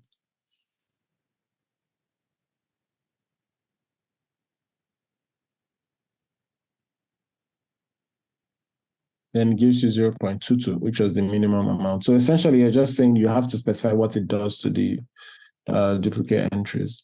So all this to say that after you join, you can always on top of that put your group by and do any other things that you normally do on the table, whether it's filtering or grouping, you can still do those on the joined tables, right? Let's go back to the material. I'll just show us case when, and I'll give us the assignment. I'll try to be around available like on Slack tonight and tomorrow, early tomorrow, in case anyone attempts it and has questions, right? So let's just quickly take a look at.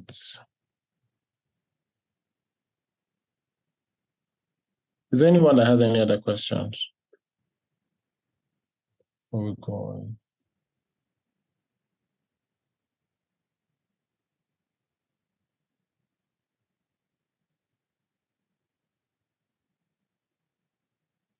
Right, so we've tried out these. The next thing I want to show is the case when. So with the case when statement, you're using conditional statements, right? Just the way you use in many other programming languages. You're saying if a certain condition is met, then you want a certain action to be taken. Think about in Excel when we're looking at if, the syntax for if, the logic is if this, then this. So if, then you test a logical condition, then the result is something, right? So in SQL, you can create a column such that you have case when a certain condition is true, then this, right? And you can use it in multiple forms. It can be a single when, it can be multiple when. So here, just saying case when this condition is met, then this result, or when this condition is, then this result, or when this condition is, then this result, else this result. So it's just like your if this, then this, else this, and your final result if none of these other conditions is met. So this is like your final catch. So if this condition 1 is met, you have result 1. Condition 2 is met, you have result 2. Condition 3 is met, you have result 3. And if none of this is met, you have your result as the final result. Does that make sense? Yes. Just forget about the syntax now. Conceptually, do we understand we understand how the if statement works, right? Yeah. Okay. So let's look at it in practice. Sorry, my SSMS is always disappearing. Okay, so let's go back to our old database, BFN Bank.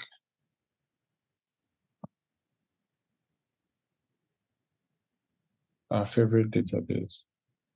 Does anyone have any question?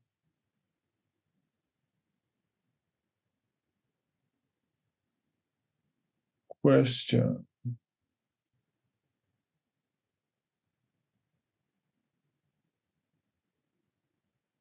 We're all good, yeah?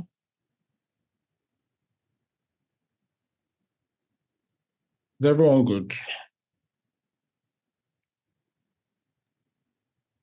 Yes. Okay. So what are the tables we had?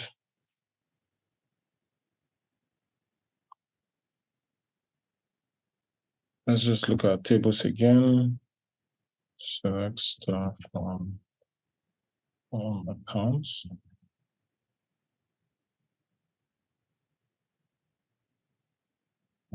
Select stuff from transactions. So we have these two tables. So this was our accounts table. This was our transactions table.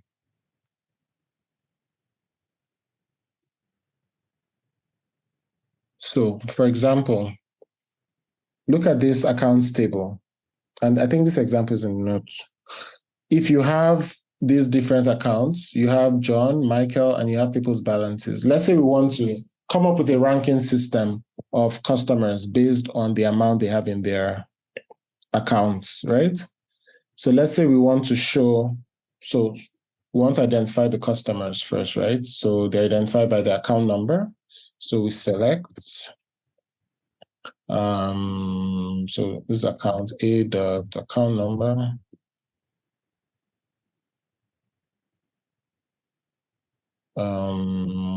What else should we pick?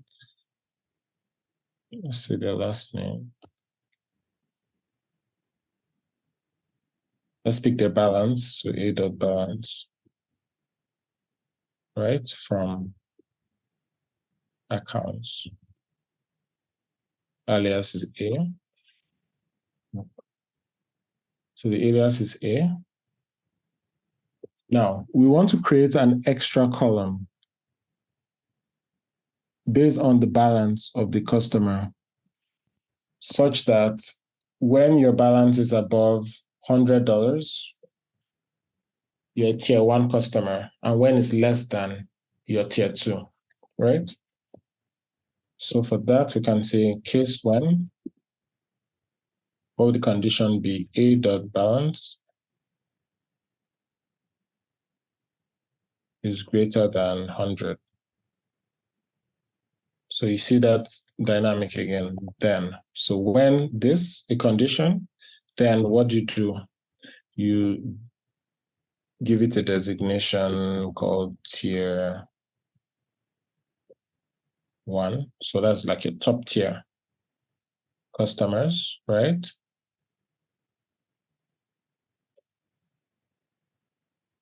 Else, you can call them tier 2. And we end. You always have to end that statement, right? So case when balance is greater than 100, then we call them tier 1, otherwise we call them tier 2, right? And we can call it as, let's say, customer category.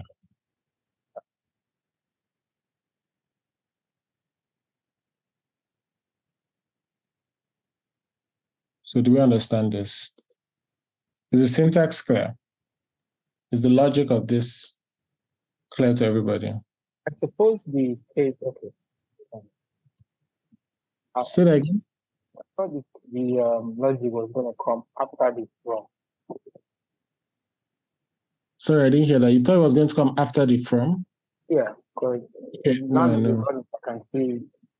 Yeah, it comes before, because essentially this case when is like a column, is like a data field. So you're creating a new field that just designates the customer category as tier 1 or tier 2 based on what the balance is. So remember the transaction table in itself, accounts table in itself has the name, the account number, the name, and the balance, right? So you're just saying when your balance is less than 100, you're a tier 2 customer. When it's above, you're a tier 1 or top tier customer, right? And so you're creating a new column called customer category, right? So you must Based on this as, condition. Yeah. as opposed to determine the alias, right? As opposed to, okay. All right. Yeah. Does this make sense? Does everyone understand this? And it can work. Remember, you can use multiple when, right? So I can say when it's, let's say when it's less than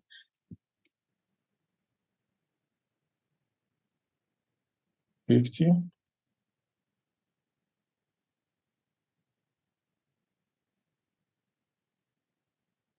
Let's say tier 3.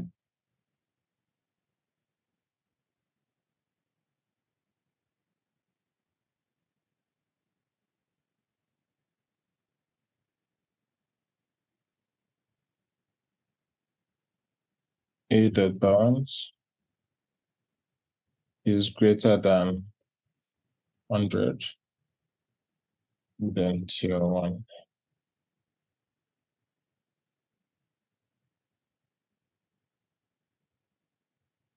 Right? Else tier 2. Same logic, just that tier 2 will now be those that are not less than 50 and are not greater than 100. So just in between. Right. So even the ordering doesn't matter. We can just do it anymore. Okay.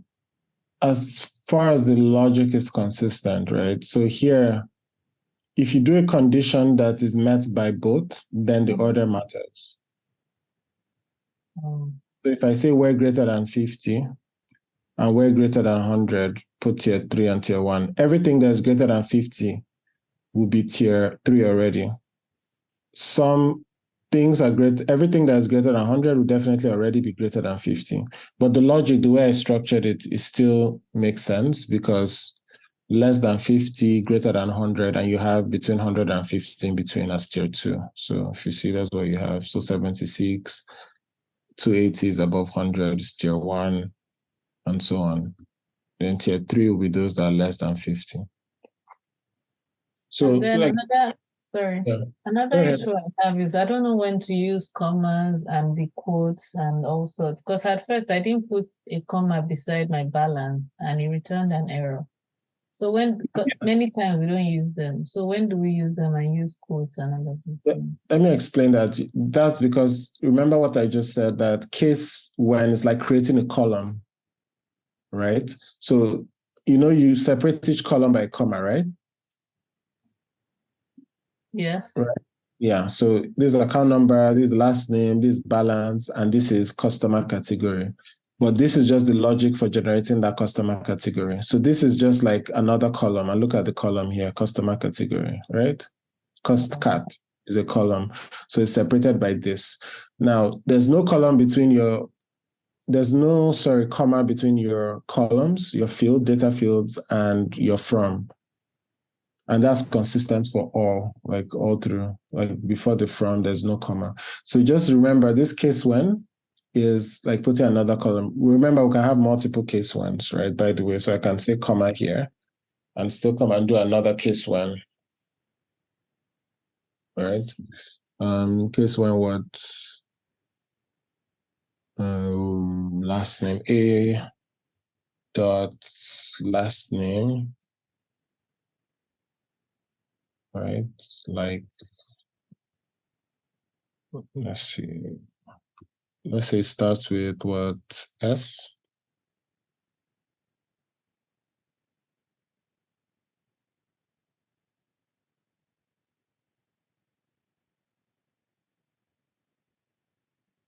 Then you put the name.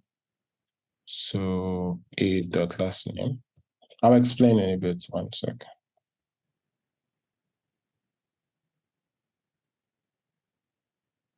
Else.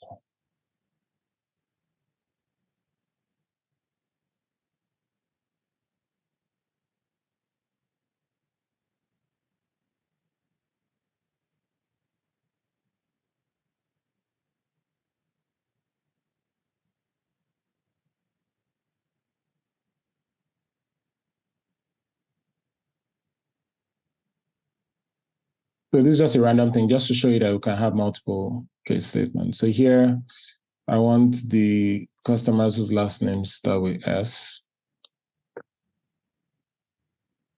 right? So I'm just doing another case when the last name, remember this that Isabel showed us last week. I'm just trying to use this to remind us. So when it starts with S, then we put the full last name. So after this then can be anything. It's just think about it to understand the structure, right? Case when a condition, this could be one condition, this is a condition.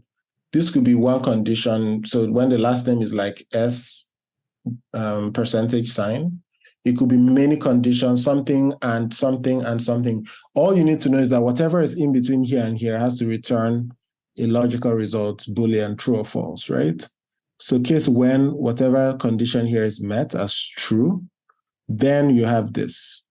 And when it's false, which is your else, then you have the other thing, right? The other part of the statement. So all I've done here is to say where the person's last name starts with S, then put the whole last name. Otherwise, leave it as a blank and call that column S customers. So all our customers in the S class. Let's say we want to print shirts, right? And we want all those different letters to go to different printers because we have multiple vendors. And want to sort out all those that have S, this is what it to be, right?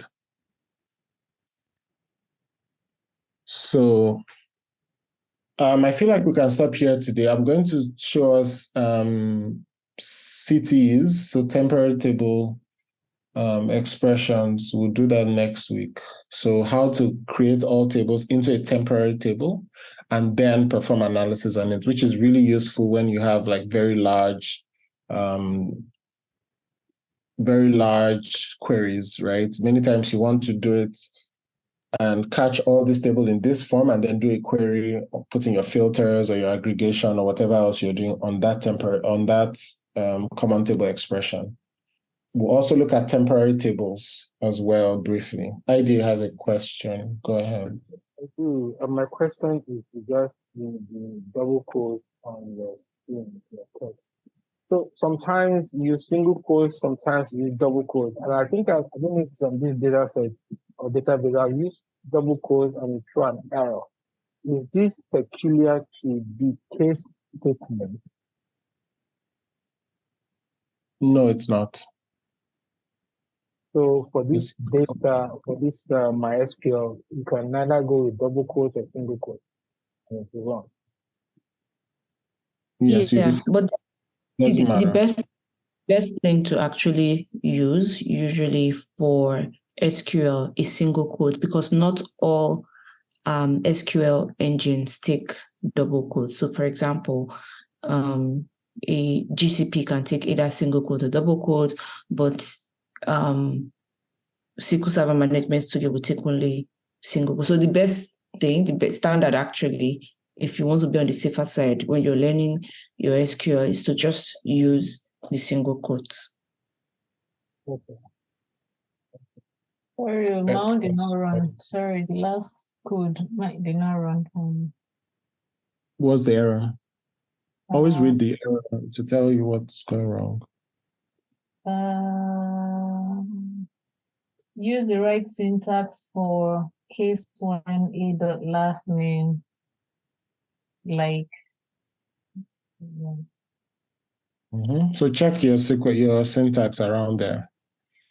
I'm sure if you show it now, you'll see that there's either a typo or something minor. I'm putting it on the chat.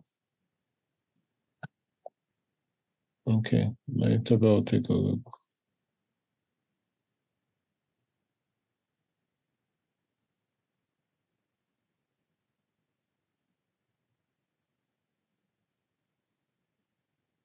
I'll actually copy it and paste. Okay, I wanted to show, so we'll do some more on Wednesday, but I want to put, let me see, the assignment. The assignment is quite straightforward, actually. I sent it to Jumoke already. She would either put it in Slack or email you guys. So with the assignment, there's a couple of CSV files, right? So you're just to create a database name orders. I'm sure everybody can do this. Just create database orders, then import using the wizard from the CSV files that will be provided and answer these questions. You can omit, Meritable, did you share the syntax you said in the chat? This should be straightforward to do. A list of all transaction IDs, store name, this.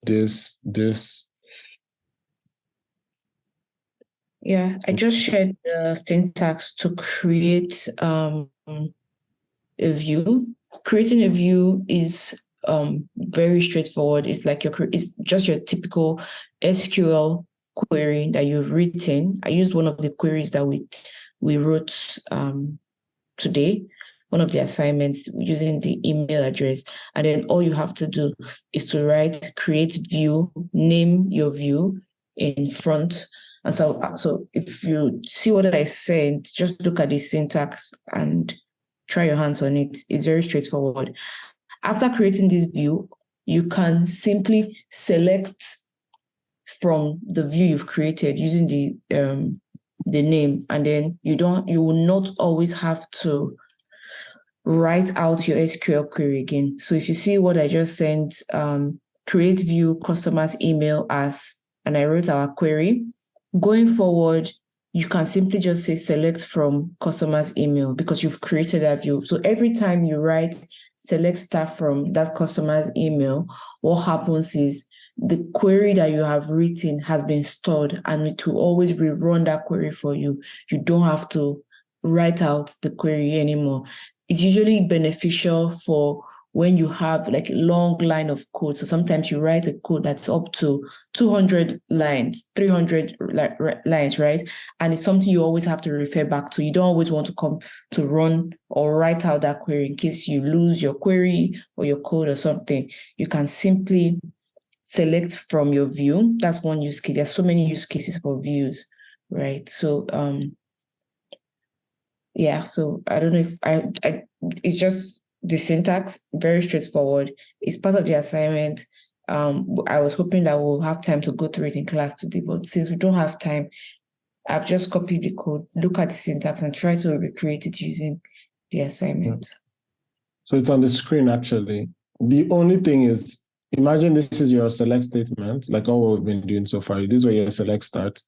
You just add create view as, name it anything you like before. That's all. Almost similar to creating a table from another table query. Like you just do create view as, and then do your same thing. And to Bell's point, a table holds actual data, right? You can see the column, it has actual data in it. A view holds the schema of a table and the SQL code to generate data into that table. That's just the difference. And she has explained all the use cases and the differences and everything. So when you create your view here, the same way you have tables on that table, you have views on that view. Just to show you guys that there's this thing called views. This is what it's used for and why it's valuable. And essentially, like, it's still the same query you're going to use. So back to the assignment. So you're just great. Sorry, before you go, can you go back to the view? Now you said select customer. Sorry, create view. Create the customer email as select customer dot or. Is that a typo? Why the dot is there? It's the same thing we've been doing now. This, instead of using alias, so if this will, remember your alias is just to be a short form of the table name. So if you write the whole table name, it's still the same thing. Do you get? So your table is customers. So customers and all, emails. I think let's have emails here. So it's just like referencing the table you're getting what from. Okay. If you had an alias, it would be C. So all this we just. I see. Okay, I see. Okay. And if there was easier. Here's my question. This is throwing me an error. This syntax is throwing me an error. Which one? The one I just put on the one that you just put in, yes. No, you don't have these tables yet. My table just showed the structure, just so we know. No, they have the tables, but I think what I was trying to go for really was more of the create view part. I just used one random one random query that was here. I think it shouldn't throw you an error anyway, but yeah. Did you use it from the table or what? No, so we have the and so it actually throws an error. I did type it and I also did use yours from the chat and it does throw an error. What did the error say, please? Maybe you're not using, have you switched to the old database? BFN Bank customers doesn't something. You're not in BFN Bank. That's the thing. Yeah. That table is in a different database. You know, we switched back to do some other examples. Okay. Always remember, right? So your tables are held in a database. So a database is this collection of tables and views and stored procedures and all of these things. So look at my screen, right? Right now I have there, what, one, two, It worked five. with classrooms. Exactly. So you have to always switch to the database you want to run. Otherwise, it's going to be doing BFN dot, then all these tables, and these tables are not in BFN, right? So yeah, okay. So if you run now, you're good. So you can just always use Classroom to switch to that database and then run what you're running. So like, sorry, we're over time. You have to run this. Now I'm back into Classroom. Then when I run this, then it doesn't give an error.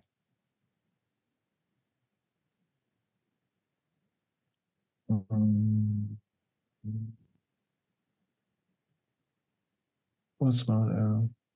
Column customers, the ID.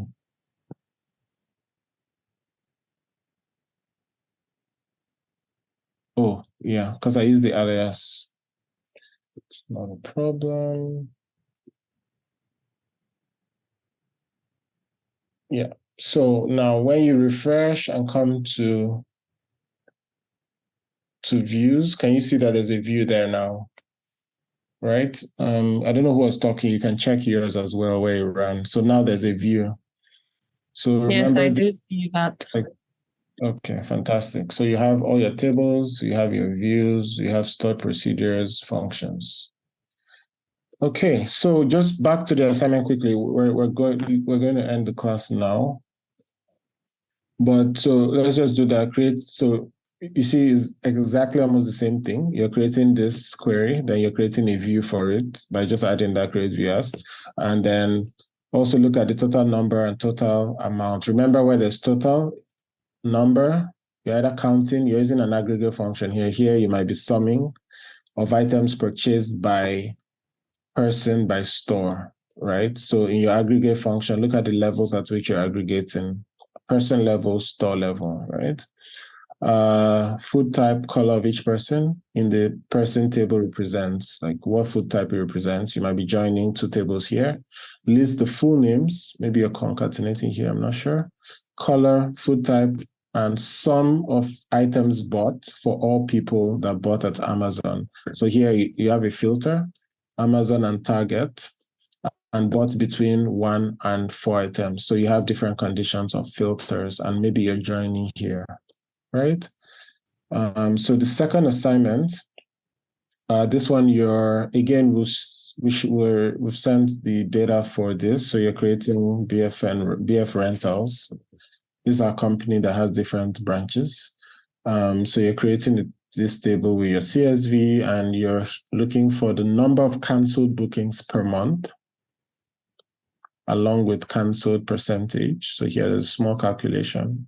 And if you get stuck, reach out on Slack tonight or tomorrow morning.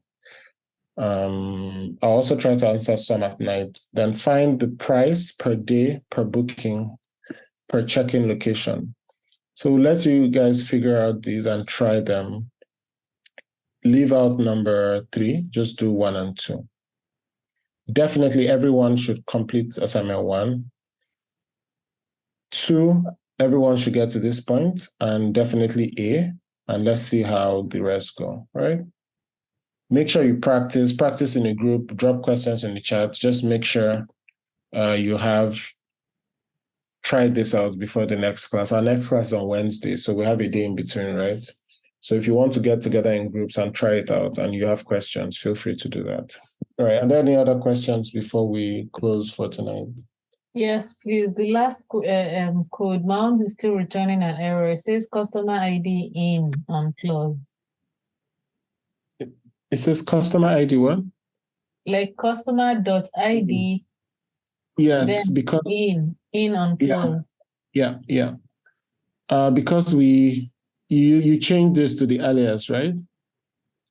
You have from customer C. Oh, yes. When So you're it on. has to be. Yeah. Okay. Yeah. So once you're using an alias, you have to keep using it. Okay. Okay. All right. Thanks, everyone. Thanks for your participation and asking questions. All these little things, you see, as you have an error here, now we're all understanding how to check the error and figure out what's happening. And your error is making you remember, oh, you have to do this, you have to structure it this way, right? So well done, everyone. Keep up, and let's have our homework turned in before Wednesday class. I will see you on Wednesday.